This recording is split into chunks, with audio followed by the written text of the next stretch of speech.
ஓம் சாய்ராம். அத்தியாயம் 33. உதியின் பெருமை. தேள்கடி, பிளேக் வியாதிகள் குணமாக்கப்படுதல், ஜாம்னேர் அற்புதம், நாராயண் ராவின் வியாதி, பாலாபுவா சுதார், அப்பா சாஹிப் குல்கர்னி, ஹரிபாவ் கர்னிக். சென்ற அத்தியாயத்தில் குருவின் பெருமையை பற்றி நாம் விவரித்தோம். இந்த அத்தியாயத்தில் உதியின் பெருமையை பற்றி விளக்குவோம். முன்னுரை. இப்போது பெரும் ஞானிகளின் முன் தலை தாழ்த்தி வணங்குவோம். அவர்களின் கருணை நிறைந்த கடைக்கண் பார்வைகளை மலை போன்ற பாவங்களை அழித்து நமது ஒழுக்கத்தில் உள்ள தீய கரைகளை நீக்கி சீர்படுத்துகிறது. அவர்களின் சாதாரண பேச்சே நல்ல உபதேசத்தை அளித்து நமக்கு அழியாத இன்பத்தை நல்குகிறது. இது எங்களுடையது, அது உங்களுடையது என்ற பாகுபாடு அவர்கள் மனதில் எழுவதே இல்லை. அவர்களது கடனானது இப்பிறவியிலும் இனி வரும் பிறவிகளிலும் நம்மால் திருப்பிக் கொடுக்கப்பட போவதே இல்லை. உதி. பாபா அனைவரிடமிருந்தும் தட்சிணையை பெற்றார். இவ்வாறாக சேகரிக்கப்பட்ட பணத்திலிருந்து அவர் பெருமளவு தர்மத்திற்கும் மீதியை விறகு வாங்குவதற்கும் செலவழித்தார். அவர் எப்போதும் எரிய விட்டு கொண்டிருந்த துனி என்ற புனித நெருப்பில் விறகை இட்டார். இந்நெருப்பிலிருந்து வரும் சாம்பலானது உதி என்று அழைக்கப்பட்டது. பக்தர்கள் ஷீரடியை விட்டு புறப்படும் சமயத்தில் இந்த உதியானது தாராளமாக விநியோகிக்கப்பட்டது. இந்த உதியினால் பாபா குறிப்பிடுவது அல்லது உபதேசிப்பது என்ன? இப்பிரபஞ்சத்தில் காணப்படும் நிகழ்ச்சிகள் யாவும் சாம்பலை போன்று நிலையற்ற பொருள் என்பதே. பஞ்சபூதங்களால் அமைக்கப்பட்ட நம் உடம்பானது அவைகளின் எல்லா இன்பங்களையும் தூய்த்து முடித்து ஓய்ந்த பின்னர் சாம்பலாக்கப்படும். அவர்களின் உடல் சாம்பலாக்கப்படும் என்ற உண்மையை பக்தர்களுக்கு நினைவூட்டவே பாபா உதியை வழங்குகிறார். பிரம்மம் ஒன்றே மெய்ப்பொருள் என்பதையும் பிரபஞ்சம் நிலையற்றது என்றும் தந்தை, தாய், மகன் இவர்கள் யாவரும் உண்மையில் நம்முடையவர் அல்ல என்றும் இதனால் உபதேசித்தார். இவ்வுலகத்துக்கு நாம் தனியாக வந்தோம், தனியாகவே உலகை விட்டு போக வேண்டும். உதி பலவிதமான உடல் மன நோய்களை குணப்படுத்தியது என்பது அறியப்பட்டது. இப்போதும் கூட அறியப்பட்டு கொண்டிருக்கிறது. நித்திய அனித்திய வஸ்துக்களை பகுத்துணரும் விவேகம் மற்றும் அனித்திய வஸ்துக்களில் பற்றின்மை முதலியதான தத்துவங்களை பாபா அவரது உதி தட்சணையின் மூலம் அடியவர்களின் காதுகளில் ஓத விரும்பினார். முன்னது உதி விவேகத்தையும் பின்னது தட்சிணை பற்றின்மையையும் நமக்கு அறிவுறுத்துகிறது. இவ்விரண்டும் நம்மிடத்தில் இருந்தாலொழிய நாம் இச்சம்சார சாகரத்தை கடக்க முடியாது. எனவே பாபா தட்சணையை கேட்டு பெற்றார். அவர்கள் விடைபெறும் போது உதியை பிரசாதமாக அளித்து அதை அவர்கள் நெற்றியில் இட்டு தமது வரம் நல்கும் கரத்தை அவர்கள் தலை மீது வைத்தார்.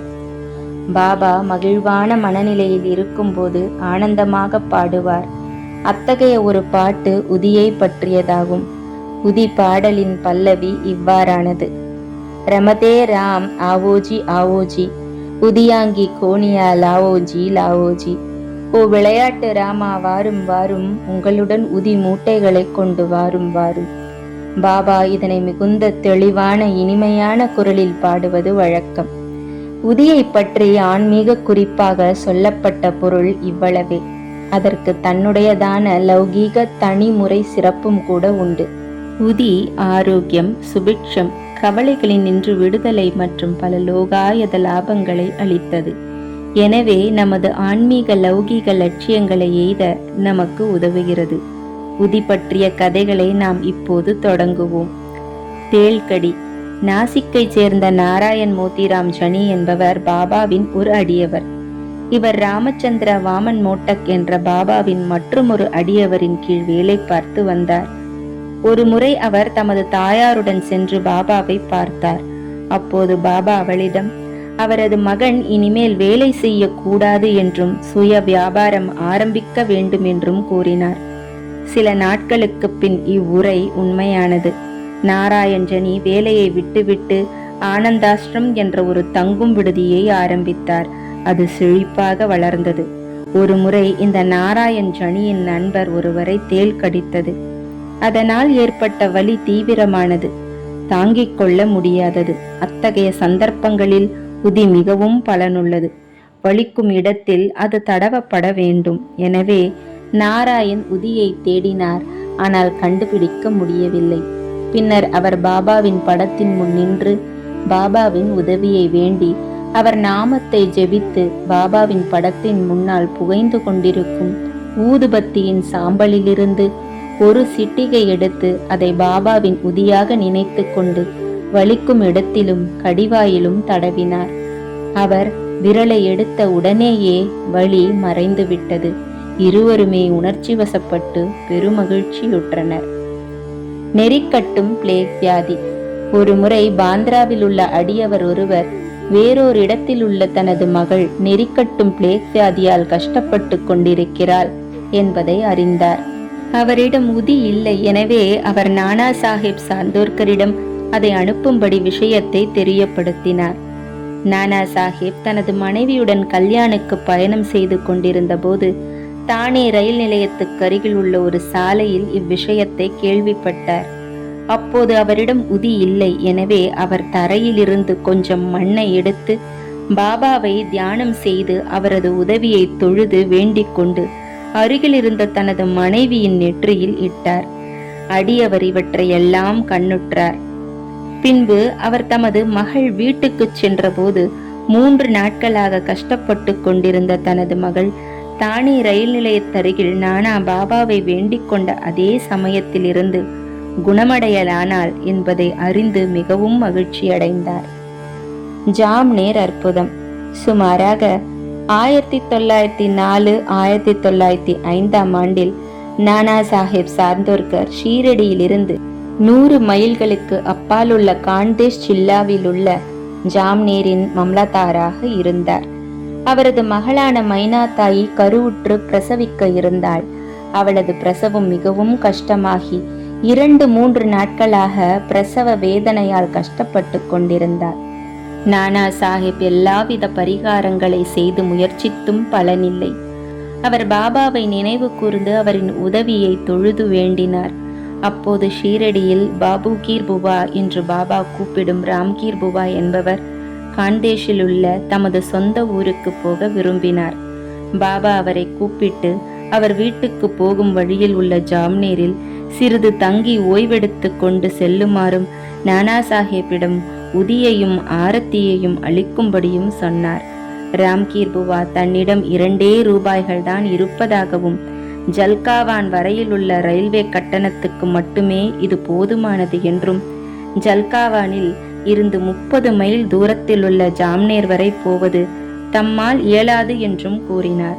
இதற்கு பாபா எல்லா ஏற்பாடுகளும் செய்யப்படுமாதலால் அவரை கவலைப்பட வேண்டாம் என்று உறுதியளித்தார்.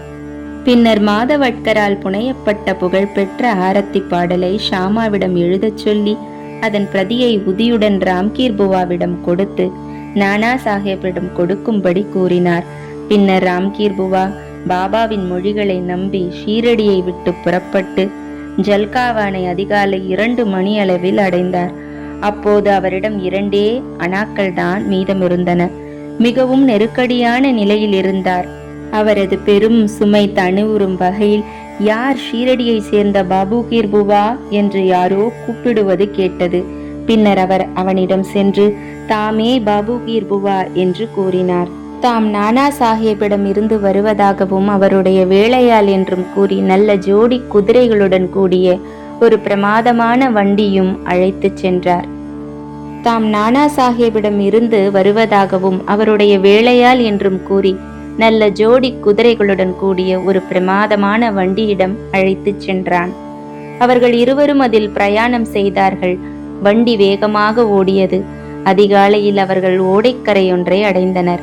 வண்டியோட்டி குதிரைகளை தண்ணீர் குடிக்க அழைத்து சென்றான். பியூன் ராம்கீர் புவாவை சிறிது உணவு உட்கொள்ளுமாறு கூறினான்.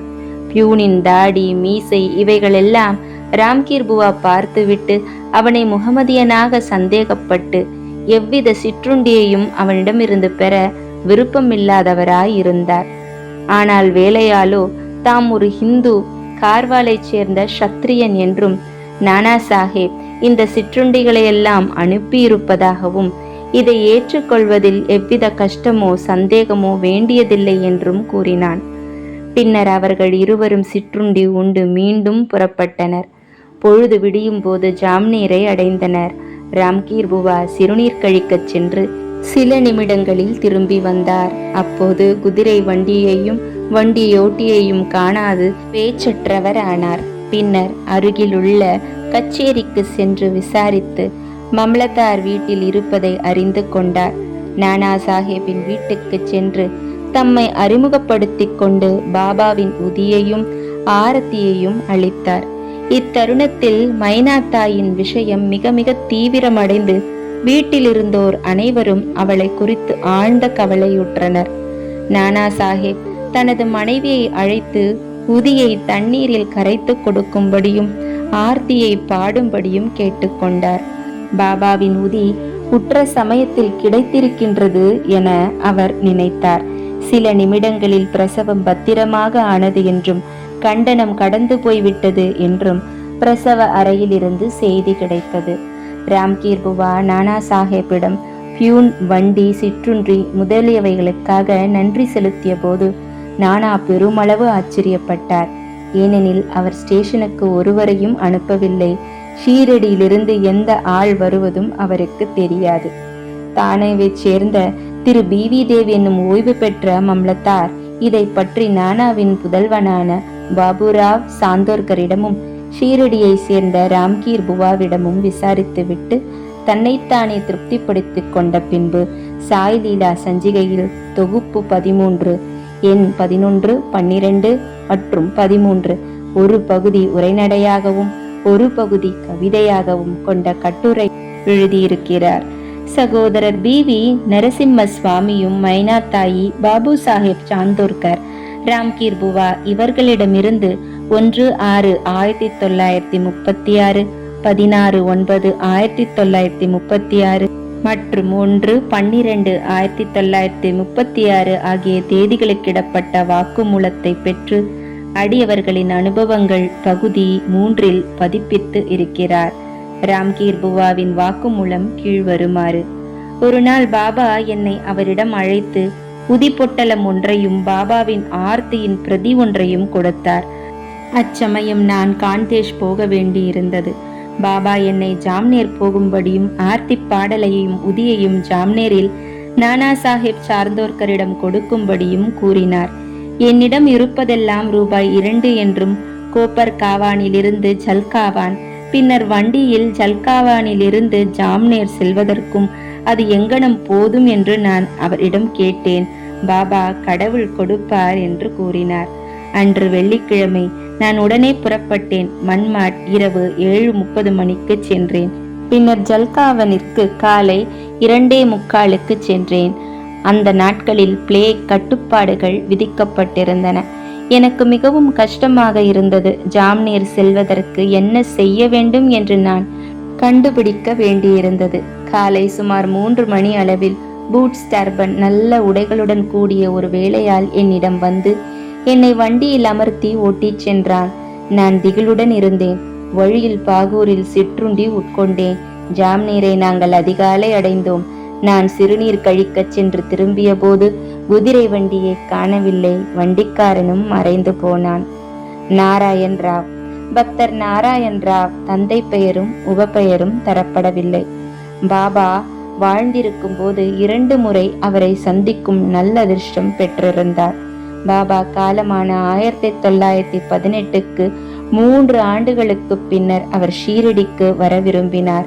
ஆனால் வர இயலவில்லை. பாபாவின் மகா சமாதியான ஓராண்டிற்குள் அவர் நோய்வாய்ப்பட்டு மிகவும் அவதியுற்றார். எல்லா விதமான சாதாரண சிகிச்சைகளும் அவருக்கு பலன் அளிக்கவில்லை. எனவே பாபாவை அல்லும் பகலும் தியானித்தார். ஒரு நாள் இரவு கனவில் அவர் ஒரு காட்சி கண்டார்.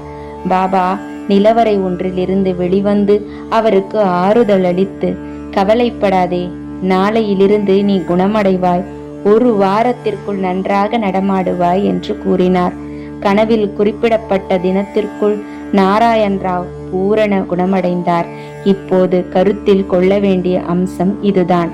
உடல் இருந்ததனால் பாபா வாழ்ந்து கொண்டிருந்தார். உடலை விட்டுவிட்டதனால் இறந்து விட்டாரா? இல்லை, பாபா எப்போதுமே வாழ்கிறார். ஏனெனில் பிறப்பு இறப்பு என்ற இருமையையும் கடந்தவர் அவர். எவனொருவன் முழு மனதுடன் அவரை நேசிக்கிறானோ அவன் எந்த நேரத்திலும் எந்த இடத்திலும் அவரிடமிருந்து பதிலை பெறுகிறான். நமது அருகிலேயே அவர் எப்போதும் இருக்கிறார். எந்த ரூபத்தையும் எடுத்துக் கொள்கிறார். பிரியமுள்ள பக்தனிடத்து தோன்றி அவனை திருப்திப்படுத்துகிறார். அப்பா சாஹேப் குல்கர்னி. 1917 அப்பா சாஹேப் குல்கர்னிக்கு ஒரு வாய்ப்பு நேரிட்டது. அவர் தானேவுக்கு மாற்றப்பட்டு பாலா சாஹேப் பாடேயால் அளிக்கப்பட்ட பாபாவின் படத்தை வழிபடத் தொடங்கினார். உண்மையான ஆர்வத்துடன் அவர் வழிபாடு செய்தார். பூ, சந்தனம், நைவேத்தியம் இவைகளை தினமும் பாபாவின் படத்தின் முன் சமர்ப்பித்தார். அவரை நேரில் காணவும் விரும்பினார். இது தொடர்பாக ஒன்றை குறிப்பிடலாம். பாபாவின் படத்தை ஆர்வத்துடன் பார்ப்பதானது அவரை நேரில் காண்பதற்கு சமமாகும். கீழ்வரும் கதை இவ்வுண்மையை வெளிப்படுத்துகிறது. பாலாபுவா சுதார். பம்பாயைச் சேர்ந்த பாலாபுவா சுதார் என்னும் அருட்தொண்டர் அவர்தம் கடவுள் பற்று, பக்தி மற்றும் பஜனை முதலியவற்றால் நவீன துக்காராம் என்று அழைக்கப்பட்டார். அவர் முதல் முறையாக 1917 ஷீரடிக்கு வந்தார். பாபாவின் முன்னால் நமஸ்கரித்த போது பாபா, இம்மனிதரை நான் 4 ஆண்டுகளாக அறிவேன் என்றார். பாலாபுவா ஆச்சரியப்பட்டு, இதுவே தமது முதல் ஷீரடி விஜயமாதலால் அத்தெங்கனம் இருக்க முடியும் என்று எண்ணினார். ஆனால் அதை பற்றி தீவிரமாக சிந்தித்த போது 4 ஆண்டுகளுக்கு முன்னர் பம்பாயில் பாபாவின் படத்தின் முன்னர் வீழ்ந்து நமஸ்கரித்தது நினைவிற்கு வந்தது.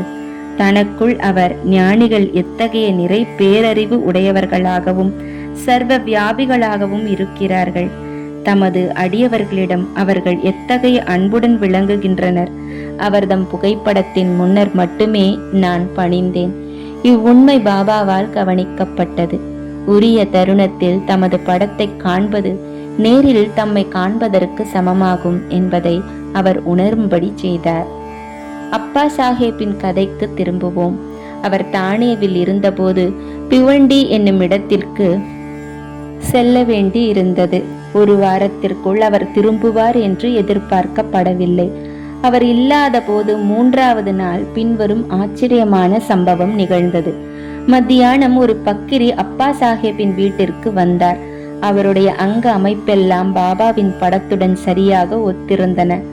குல்கர்னியின் மனைவியும் குழந்தைகளும் அவரை, அவர் ஷீரடி சாய்பாபாவா என கேட்டனர்.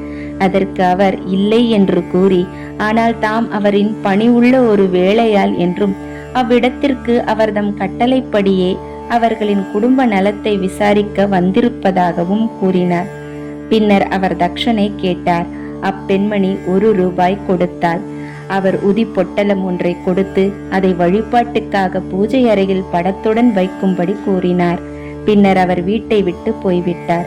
இப்போது சாயியின் அற்புதமான லீலையை கேளுங்கள். அப்பா சாஹேப் தனது குதிரை பிவண்டியில் நோய்வாய்ப்பட்டதால் பயணத்தை தொடர முடியவில்லை. அந்நாள் மாலை அவர் வீட்டிற்கு திரும்பினார். மனைவியின் மூலம் பக்கிரி விஜயத்தை பற்றி அறிந்தார். தான் அப்பக்கிரியின் தரிசனம் பெறாததையும் ஒரே 1 ரூபாய் மட்டும் தட்சணையாக அளிக்கப்பட்டது குறித்து திருப்தி இல்லாததையும் நினைத்து மனதில் சிந்தனை செய்தார். தாம் அப்போது இருந்திருந்தால் 10 ரூபாய்க்கு குறைவாக தட்சணை அளித்திருக்க மாட்டேன் என்று கூறினார். பின்னுடனே பக்கிரியை தேடிக்கொண்டு சென்றார். உணவு உட்கொள்ளாமல் மசூதியிலும் மற்ற இடங்களிலும் அவரை தேடினார். எங்கு தேடியும் காண இயலவில்லை. பாபாவின் கொள்கையை வாசகர்கள் 32ஆம் அத்தியாயத்தில் கண்டிருக்கலாம். அதாவது வெறும் வயிற்றுடன் கடவுளை தேடுதல் கூடாது என்பதாம். உணவுக்கு பின் சித்ரே என்ற நண்பருடன் அவர் உலாவ புறப்பட்டார். சிறிது தூரம் சென்ற பின் விரைவாக ஒரு பக்கிரி அவர்களை நோக்கி வருவதை கண்டார். பாபாவின் புகைப்படத்தில் இருந்த அங்க அடையாளங்களுடன் இப்பக்கிரியினது உருவம் ஒத்திருந்ததால் இவரே மத்தியானம் தமது வீட்டிற்கு வந்தவராக இருக்கக்கூடும் என்று அப்பா சாஹேப் எண்ணினார். பக்கிரி உடனே தமது கையை நீட்டி தட்சணை கேட்டார். அப்பா சாஹேப் அவருக்கு 1 ரூபாய் அளித்தார். அவர் மீண்டும் கேட்கவே அப்பா சாஹேப் மேலும் 2 ரூபாய் கொடுத்தார். அப்போதும் அவர் திருப்தி அடையவில்லை. பின்னர் அவர் சித்ரேயிடம் 3 ரூபாய் கடன் வாங்கி அதை அவருக்கு கொடுத்தார். பக்கிரி மேலும் விரும்பினார். அப்பா சாஹிப் மீண்டும் அவருக்கு 3 ரூபாய் கொடுத்தார். மொத்தத்தில் 9 ரூபாய். பக்கிரி திருப்தி அடைந்தவராக காணப்படவில்லை. மேலும் கேட்டார். பின்னர் தம்மிடம் ஒரு 10 ரூபாய் கரன்சி நோட்டு இருப்பதாக அவரிடம் கூறினார். பக்கிரியும் அதையே கேட்டு வாங்கிக் கொண்டு 9 ரூபாயை திருப்பி கொடுத்துவிட்டு போய்விட்டார். முன்னர் அப்பா சாஹேப் தாம் 10 ரூபாய் கொடுக்கிறேன் என்று கூறினார். அத்தொகையையும் அவரிடமிருந்து பெற்று கொள்ளப்பட்டது. பாபாவின் ஸ்பரிசத்தால் புனிதமாக்கப்பட்ட 9 ரூபாய்களும் அவரிடமே திருப்பி தரப்பட்டன. 9 என்ற எண் குறிப்பிடத்தக்கது. அது நவவித பக்தியை குறிக்கிறது. லக்ஷ்மிபாயி ஷிண்டேவுக்கு பாபா தமது கடைசி தருணத்தில் 9 ரூபாய் கொடுத்ததை கவனிக்கலாம். அப்பா சாஹிப் உதி பொட்டலத்தை சோதனை செய்தார். அதில் சில மலர் இதழ்களும் அக்ஷதைகளும் இருப்பதை கண்டார். பின் சில நாட்களுக்கு பிறகு ஷீரடி சென்றபோது பாபாவின் ரோமம் ஒன்று அவருக்கு கிடைத்தது. அதையும் உதி பொட்டலத்தையும் ஒரு தாயத்துக்குள் வைத்து எப்போதும் தமது புயத்தில் அணிந்து கொண்டார். அப்பா சாஹிப் உதியின் சக்தியை உணர்ந்து கொண்டார். அவர் மிகவும் புத்திசாலியாய் இருந்த போதும் ஆரம்பத்தில் சம்பளமாக ரூபாய் 40 பெற்று வந்தார். பாபாவின் படமும் உதியையும் பெற்றான பிறகு 40 ரூபாயை போல பல மடங்கு அவர் மாத சம்பளமாக பெற்றார். அதிக ஆற்றலும் செல்வாக்கும் படைத்தவரானார். இந்த உலக நன்மைகளுடன் கூட அவர்தம் ஆன்மீக முன்னேற்றமும் துரிதமானது. எனவே பாபாவின் உதியை பெற்றிருக்கும் நல் அதிர்ஷ்டமுடையவர்கள் அதை குளித்த பின் நெற்றியில் இட்டுக்கொண்டு சிறிதளவு எடுத்து தண்ணீரில் கரைத்து புனித தீர்த்தமாக குடித்துவிட வேண்டும். ஹரிபாவ் கர்னிக் 1917ஆம் ஆண்டில் தானே ஜில்லாவை சேர்ந்த ஹரிபாவ் கர்னிக் ஷீரடிக்கு குரு பூர்ணிமா தினத்தன்று வந்து உரிய சம்பிரதாயங்களுடன் பாபாவை வணங்கினார். உடைகளையும் தட்சிணையையும் அவர் சமர்ப்பித்தார். ஷாமா மூலமாக பாபாவிடம் விடை பெற்ற பிறகு மசூதியின் படிகளில் இருந்து இறங்கினார். பின் இன்னும் 1 ரூபாய் பாபாவுக்கு தட்சிணை கொடுக்க எண்ணினார். எனவே அவர் சற்றே திரும்பவும் படிகளில் ஏற முயற்சித்தார். ஆனால் அவர் பாபாவின் விடையை பெற்று கொண்டதால் போகும்படியும் திரும்பி வரவேண்டாம் என்றும் ஷாமா ஜாடை காண்பித்தார். எனவே அவர் வீட்டுக்கு கிளம்பினார். திரும்புகையில் நாசிக்கில் காலாராமரின் கோவிலுக்கு தரிசனத்திற்கு சென்றார். கோவிலின் பெரிய கதவுக்கு சிறிதே உட்புறம் அமரும் நரசிங்க மகாராஜ் என்ற ஞானி தமது அடியவர்களை அவ்விடத்திலேயே விட்டுவிட்டு ஹரிபாவிடம் வந்து அவரின் மணிக்கட்டை பிடித்து எனது 1 ரூபாயை கொடு என்றார். கர்னிக் வியப்படைந்தார். மிகுந்த இஷ்டத்துடன் அந்த 1 ரூபாயை கொடுத்தார். சாய்பாபா எங்கனம் தான் கொடுக்க இஷ்டப்பட்டிருந்த ரூபாயை நாசிக்கை சேர்ந்த நரசிங்க மகாராஜ் வழியாக வாங்கினார் என்று எண்ணினார். இக்கதை ஞானிகள் அனைவரும் ஒன்றே என்ற உண்மையையும் எங்கனம் அவர்கள் ஒத்திசைவுடன் செயல்படுகிறார்கள் என்பதையும் காட்டுகிறது. ஸ்ரீ சாயியை பணிக. அனைவருக்கும் சாந்தி நிலவட்டும். ஜெய் ஜெய் சாய்ராம்.